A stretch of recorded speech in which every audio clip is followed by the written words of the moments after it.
Jadi baik, selamat siang. Assalamualaikum warahmatullahi wabarakatuh. Perkenalkan, kami dari kelompok 4 akan mempresentasikan praktikum survei konsumsi pangan kami dengan materi visual Comstock. Berikut adalah anggota kelompok kami. Jadi untuk latar belakangnya sendiri, di mana pola makan sehat dan seimbang merupakan pengaturan jumlah serta jenis makanan untuk menjaga kesehatan dan mempertahankan status gizi serta mencegah penyakit dan mendukung pemulihan. Ketidakseimbangan asupan gizi dapat menimbulkan berbagai masalah kesehatan sehingga diperlukan pemantauan asupan gizi. Penilaian asupan gizi dilakukan secara sistematis untuk menilai kualitas dan kuantitas zat gizi yang dikonsumsi. Dan penilaian ini juga menunjukkan bahwa alat bantu visual Comstock seperti foto makanan atau buku foto porsi memberikan estimasi yang lebih akurat dibandingkan dengan metode perkiraan manual.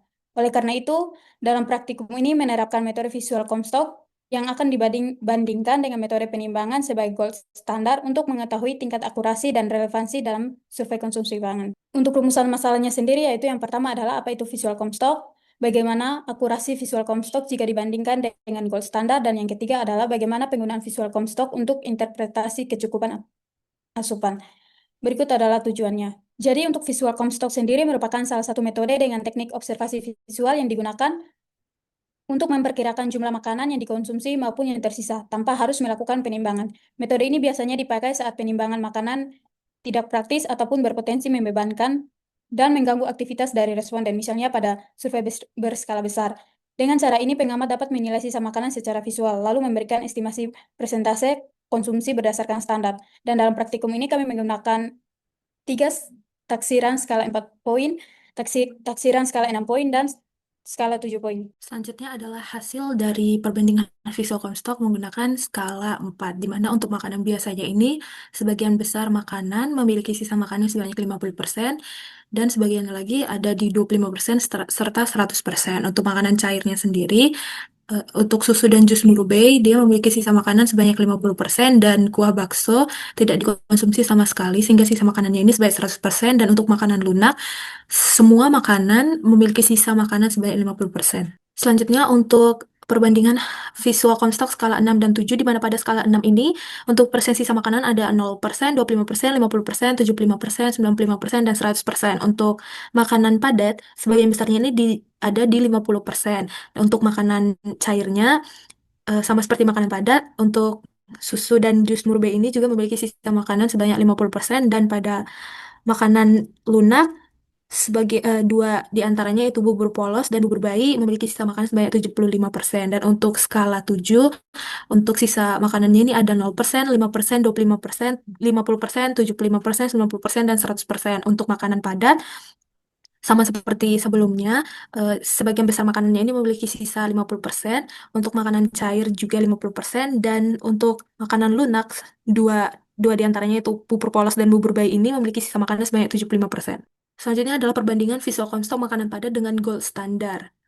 Dari tabel tersebut terlihat bahwa beberapa jenis makanan ini memiliki persentase visual Comstock yang tergolong cukup jauh dari nilai gold standarnya, seperti pada ayam goreng, lalu cah toge, sayur bayam, serta semangka yang mengalami underreporting atau overreporting. Bias ini tuh dapat terjadi karena pengambilan foto yang kurang tepat. Selanjutnya, untuk makanan cair, dari tabel tersebut juga terlihat bahwa hasil estimasi visual Comstock dari semua jenis makanan yang dikonsumsi oleh responden ini tuh telah mendekati gold standar, di mana gold standarnya ini yang berwarna kuning. Lalu hal ini menunjukkan bahwa penilaian visual Comstock ini telah dilakukan secara tepat dan sesuai dengan timbangan atau berat asli makanan. Untuk perbandingan visual Comstock makanan lunak dengan gold standar, di sini terdapat dua makanan yang masih jauh dari gold standarnya. Nah, untuk penggunaan visual Comstock untuk interpretasi kecukupan asupan dalam praktikum ini dilakukan menggunakan visual Comstock skala 6, dan dari hasil tersebut dibandingkan dengan kebutuhan subjek untuk menilai kecukupannya. Berikut untuk hasil dari makanan biasa, kemudian berikut untuk hasil dari makanan lunak maupun hasil dari makanan cair. Bila dilihat, kebutuhan energi didasarkan terhadap TEE yang mana pal yang dipilih menyesuaikan faktor aktivitas subjek dari standar FAO WHO dan rumus PMR yang digunakan dari referensi Harris Benedict oleh Pavlido. Dan untuk protein, lemak, dan karbohidrat, kebutuhan subjek didasarkan pada range persentase dari rasio persentase pembunuhan energi setiap makronutrien rekomendasi dari DQII dengan persentase rincian karbohidrat dan lemak maksimum, protein minimum, serta dihitung dengan TEE. Untuk syarat kebutuhan setiap subjek disesuaikan dengan rekomendasi range di bawah DQI.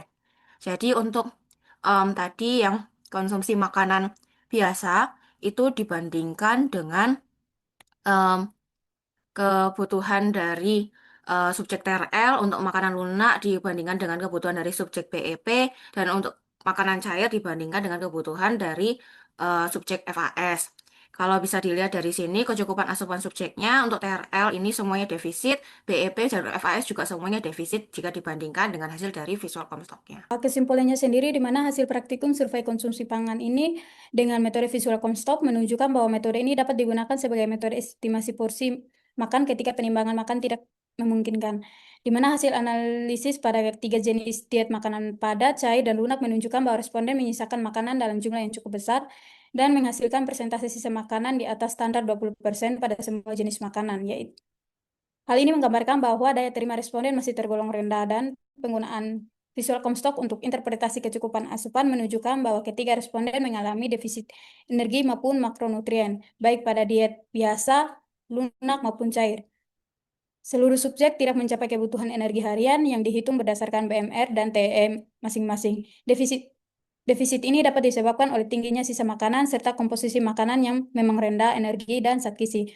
Untuk saran yang dapat ditawarkan adalah diperlukan edukasi mengenai pentingnya menghabiskan makanan untuk memenuhi energi dan asupan makro serta mikronutrien, dan yang kedua mempertimbangkan faktor preferensi, tekstur, dan cita rasa makanan untuk meningkatkan daya terima, serta penilaian kecukupan asupan sebaiknya dilakukan dengan menggunakan data dari beberapa hari, agar interpretasi yang dihasilkan lebih mencerminkan pola makan subjek yang lebih sesuai.